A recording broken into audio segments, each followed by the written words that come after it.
తిరుమల తిరుపతి దేవస్థానం ఆధ్వర్యంలో నిర్వహించబడుతున్న మన గుడి కార్యక్రమంలో భాగంగా పెద్దపల్లి జిల్లా సుల్తానాబాద్ పట్టణంలోని స్థానిక పెరిగిద్ద ఆంజనేయ స్వామి ఆలయంలో ప్రత్యేక పూజలు నిర్వహించడం జరిగింది. కార్యక్రమంలో గోమాతకు మహిళలు భక్తులు పెద్ద ఎత్తున పూజలు నిర్వహించి వెండి ఆవుల ప్రతిమలను పూజలో పాల్గొన్న మహిళలకు టీటీడీ ఆధ్వర్యంలో ఇవ్వడం జరిగింది.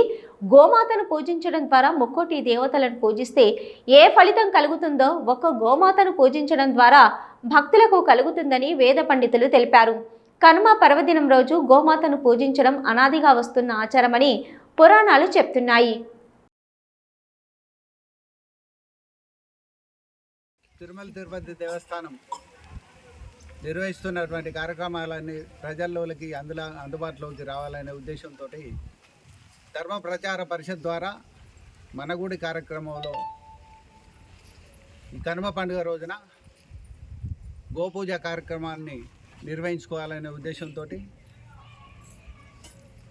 ప్రతి జిల్లా నుంచి ఒక గ్రామాన్ని ఎంచుకొని ఒక దేవాలయాన్ని ఎంచుకొని అందులో భాగంగానే మన పెద్దపల్లి జిల్లా నుండి సుల్తానాబాద్ మున్సిపాలిటీ పరిధిలో శ్రీ పెరిగిద్ద ఆంజనేయ స్వామి దేవాలయంలో మనకు ఈ గోపూజ నిర్వహించుకునే భాగ్యాన్ని మన తిరుపతి దేవస్థానం వారు అందించినందుకు వారికి ముందుగా కృతజ్ఞతలు తెలియజేస్తూ ఇట్లాంటి కార్యక్రమాలని ప్రజల్లోకి తీసుకెళ్తూ ప్రజలకు అందుబాటులో ఉండాలనే ఉద్దేశంతో ఈ గోపూజ వల్ల ఆచార్యులు చెప్పినట్టు 33 కోట్ల దేవతలు ఉంటారు.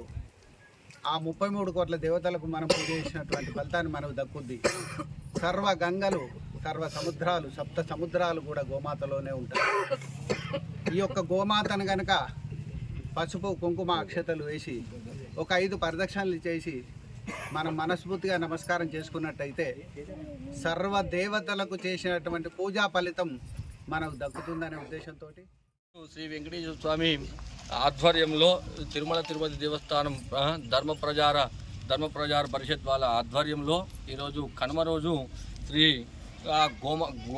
గోపూజోత్సవం శ్రీ సుల్తానాబాద్లో గల శ్రీ పెరిగిద్ద ఆంజనేయ స్వామి దేవాలయంలో ఈరోజు గోపూజ నిర్వహించుకోవడం జరిగింది. పూజ ఏంటంటే గోపూజ మహత్యం ఏంటంటే ఆ గోమాతలో ముక్కోటి దేవతలు ఉంటాయి. ఆ ముక్కోటి దేవతలను ఒక గోమాతను పూజించినట్లయితే ఏ దేవతను పూజించకున్నా కానీ ఒక గోమాతను పూజించుకుంటే ముక్కోటి సర్వదేవతలను కూడా పూజించినట్లు కనుక ఈ యొక్క గోమాతను పూజించడం వల్ల వారు పూజించి వారందరూ కూడా గోమాతకు కృపకు పాత్రులై కనుక